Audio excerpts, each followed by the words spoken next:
राजा जी रोटी बेलत में जिया प्यास अरे छागल यूपी बिहार में हो।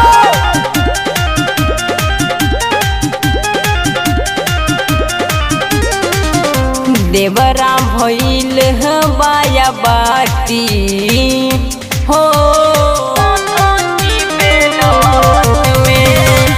देवरा भइल बाया बाती घटना घटत रहे रोटी बेलत में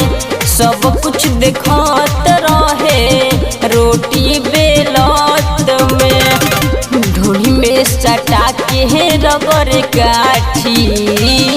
घटना घटत रहे रोटी बेलत में सब कुछ देखत रहे रोटी बेलत में रोटी बेलत में म्यूजिक बाय बिजनेस प्रेमी।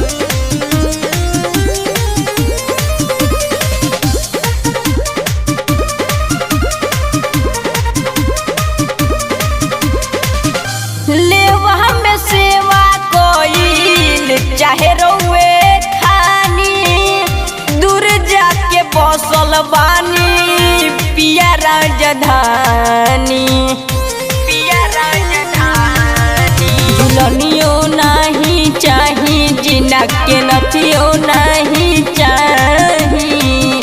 जौन प्यार मिले उ सवतियो न चाही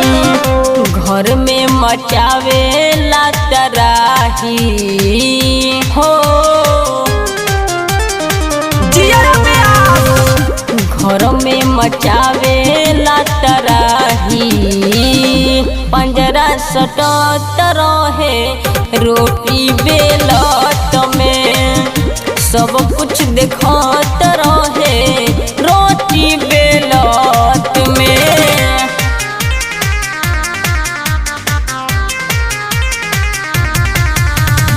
म्यूजिक बाय बिजनेस प्रेमी।